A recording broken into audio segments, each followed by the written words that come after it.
I am crying on what is normally the happiest day of the year for me.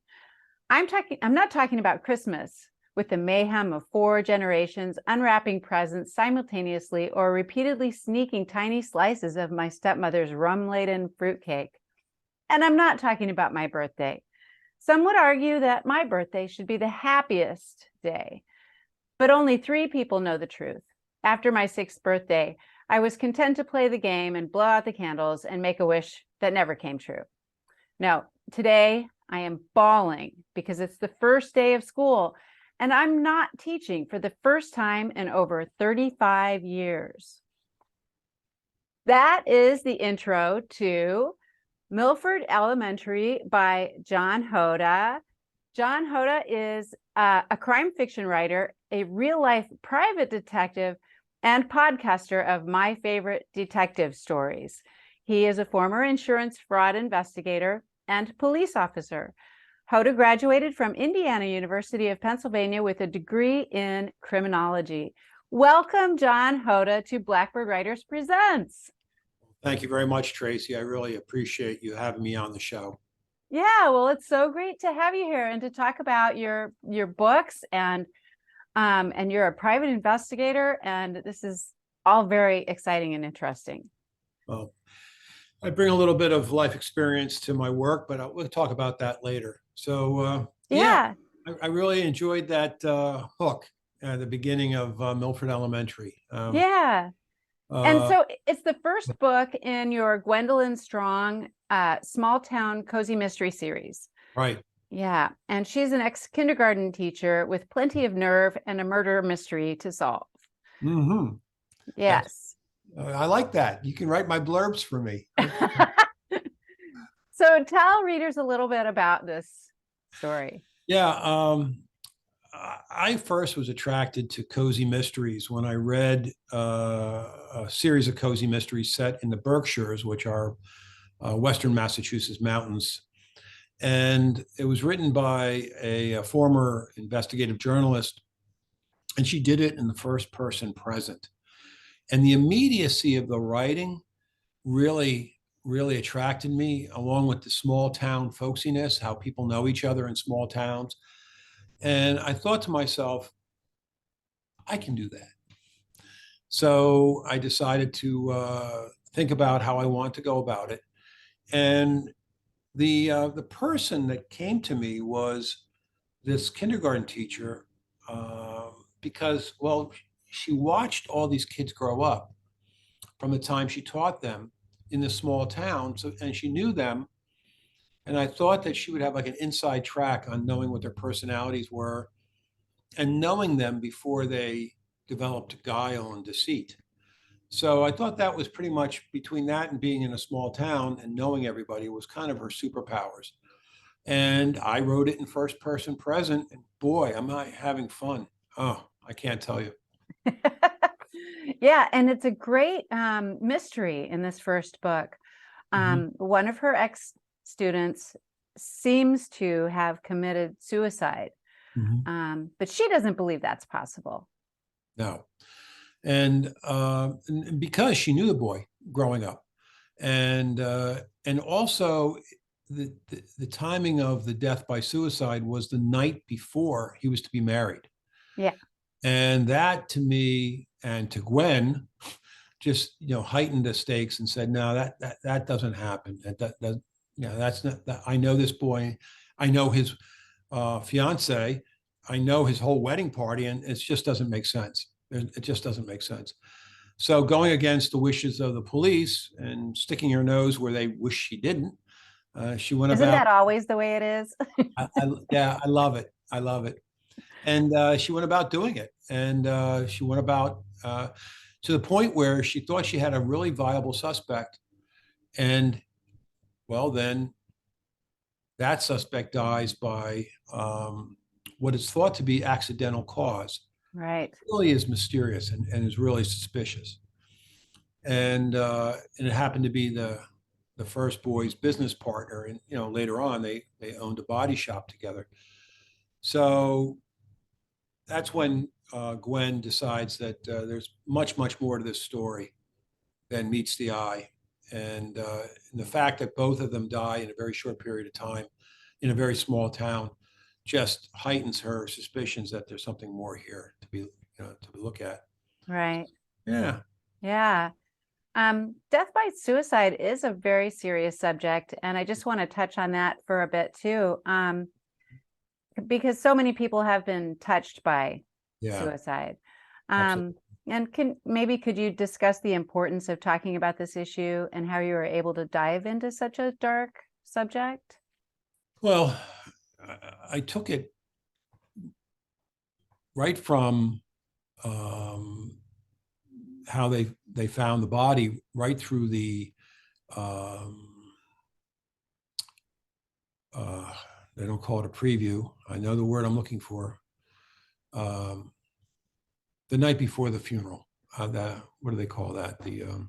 No, the rehearsal dinner and all of that, or No, no, no. I'm sorry. no worries. The word is escaping me right now, but it's when you go to a viewing. Yeah.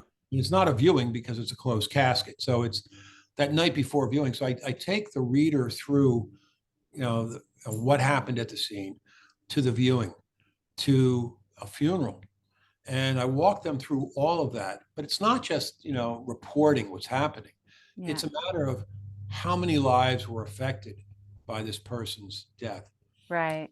And it was viewing his death through their eyes, and it was viewing his death through their remembrances and their recollections, because she's not only trying to understand what happened, but she's also looking at it from gathering information from other people as to not only what was happening on the night of the rehearsal dinner, Right. but what happened in his life that would possibly lead him to commit such an act. Right. And it seems that the evidence is there that he doesn't seem like the type of person who would have done that. Exactly. Right. No, it's a delicate subject, one that I have to be careful about. That if there's any disclaimers, that there's a death by suicide in this novel, and that's the inciting incident. That's what Right. starts it off. And And in truth, that is not how it all plays out. no, So, no, not at all. And I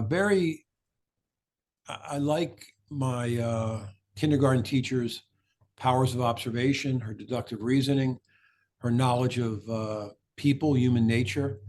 Yes, I stole a lot from Agatha Christie's Miss Marple. I'll be shamelessly saying that. Yeah. And to the point that I really realized that small town setting allows you to do the deep dive into people because they know each other so well. yeah, that's true.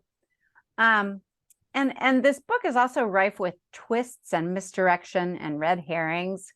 And I would tell the readers my favorite one, but I don't want to give any spoilers.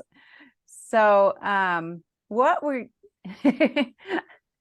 completely segued to, what are your favorite detective books and where do you get your inspiration from? Oh man.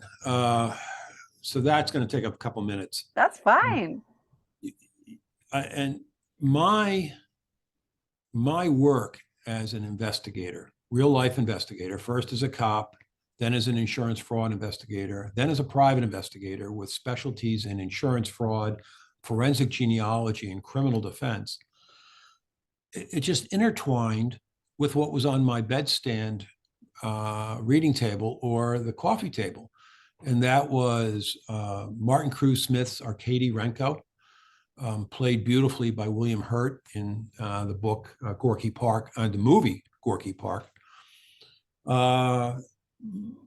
Laura Lippman's Tess Monahan, former reporter turned amateur private sleuth who becomes a licensed private detective in Baltimore, Maryland.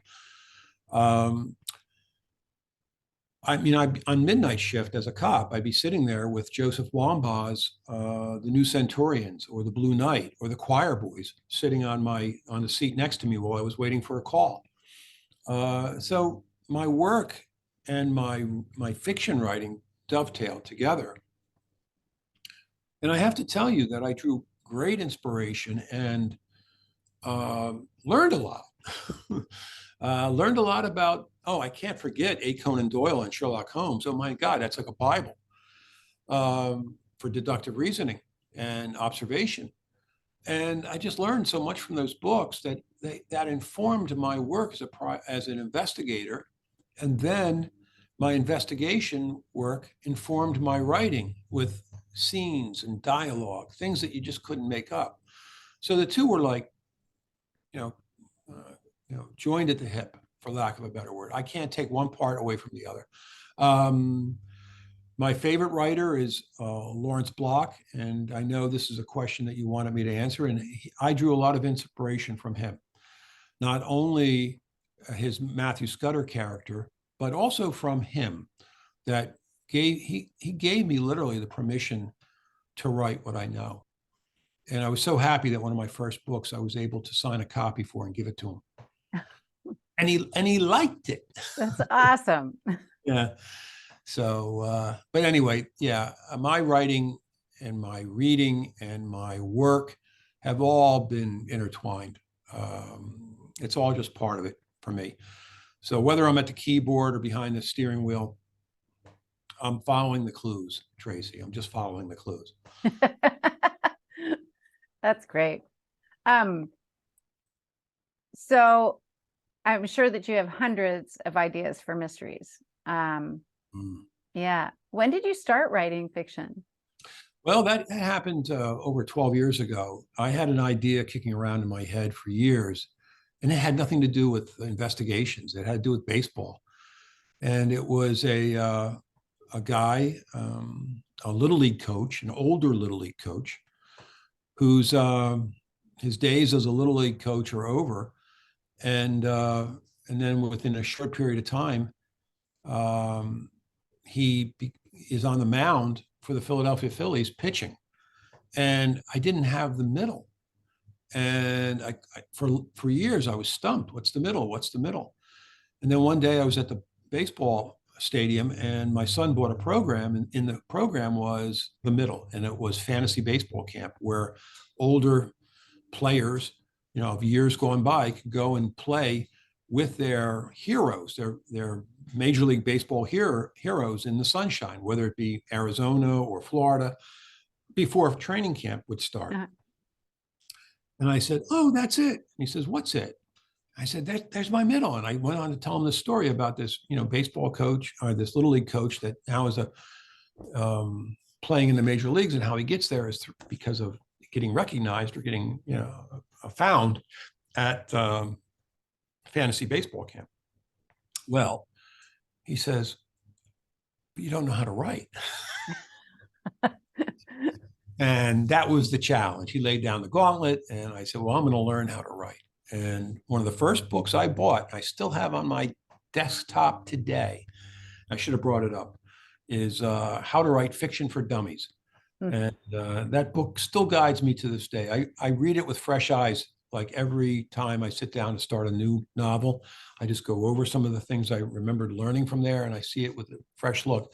But that helped me learn how to write fiction. And that was back in 2012. The book came out in 2013. And then life got in the way, and I couldn't start writing seriously again until 2018. But I always knew that I got the bug and that I wanted to write.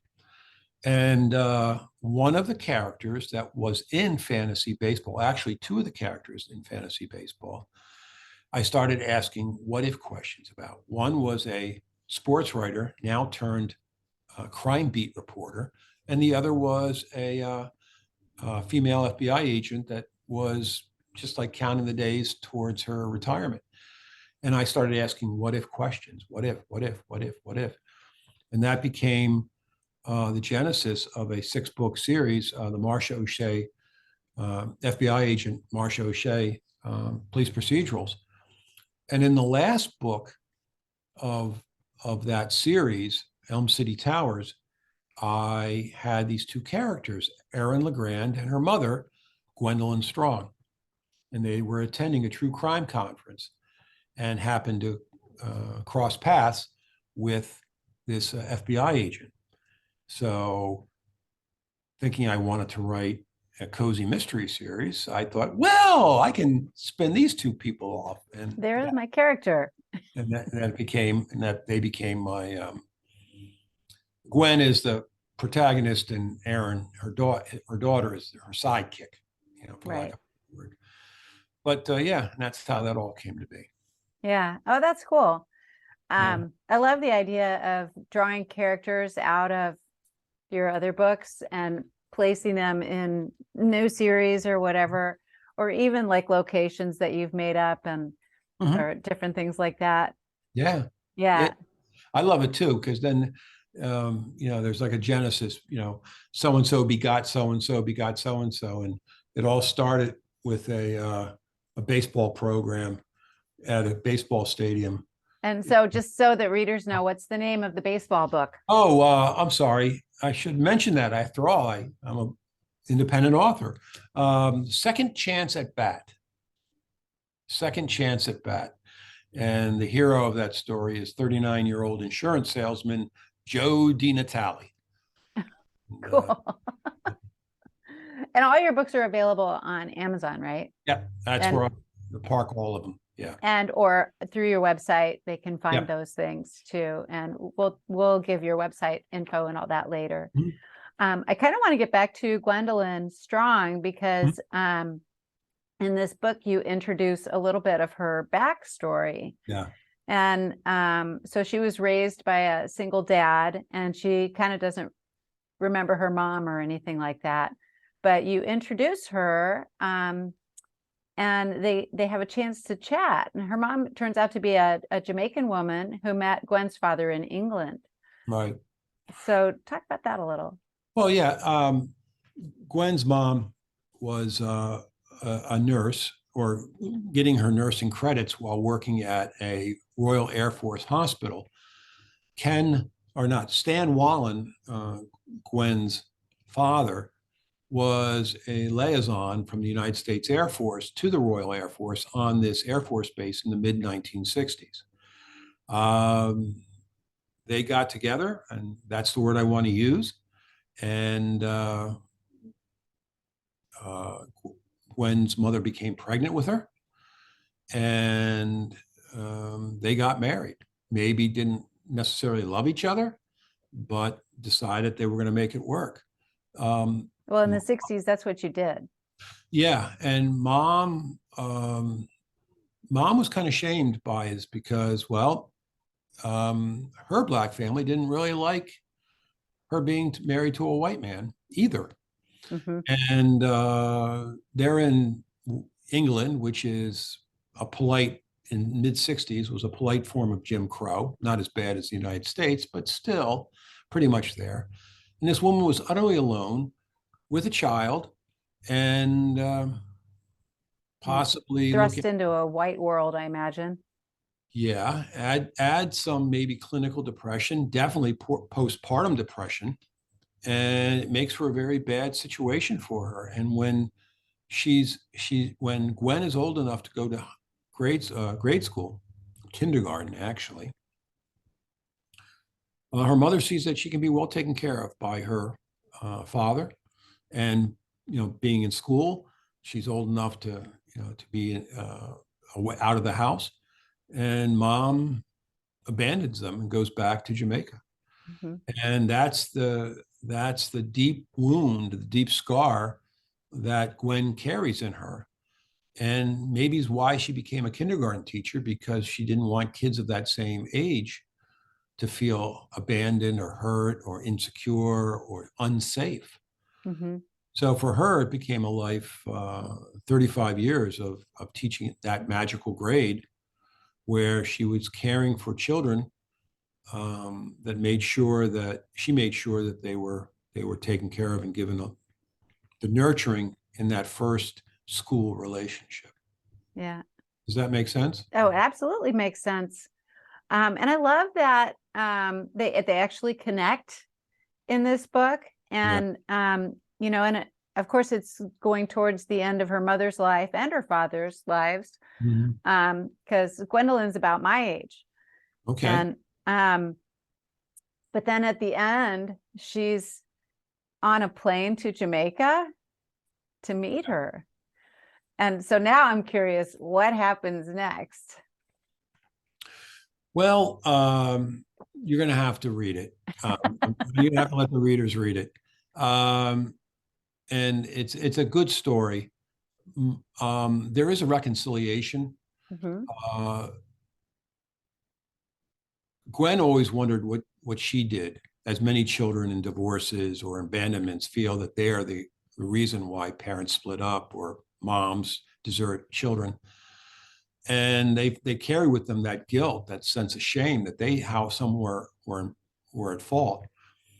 But Gwen is able to look at it and actually become compassionate for her mother, for what her mother went through back then, and was able to work through it all to where she was able to forgive her mother, who she had not seen or talked to Mhm. for over 50 years. Right. And I Yeah. imagine she'll come across another mystery that she has to solve in the next book. Gwen? Yes. Well, yes, of course you will. I mean, and that is a Milford Coal and Ice. Ah, I don't know if you can see that there. nice. It's a dilapidated mansion, set in a country setting, and it's a Civil War era mansion. And while the people are working on this mansion, they knock down a Oh no, you locked up. We've momentarily lost internet connection with John. I think he's going to be back in a second. I hear you fine. Okay. Your image is frozen. Now you're back. Okay. So just repeat what you were just saying about. So basically, this is a Civil War era mansion, and they're not. And We're freezing up again. I'm afraid we're going to have to cut this short. We lost that part again. okay. So let's just tell readers they need to go to your website, which is johnhoda.com, or yeah, that's the best one, johnhoda.com, JOHNHODA.com, and all the books are available there. that sounds good. Yeah. And where else can readers find you if they want to like chat or catch up with you on social media? The contact me through the website. It has a contact form, or my email address which is john@johnhoda.com. John A. Hoda author Facebook page. But that's it. I'm not real good with Facebook. Messages to me languish there, but email john@johnhoda.com is just fine. Yeah. Sounds good. Well, thank you so much for joining us today. And it's been a pleasure reading your book and chatting with you today too. Okay. All right. Thanks so much, John. Thank you very much, Tracy. I really appreciated you having me on the show. All right.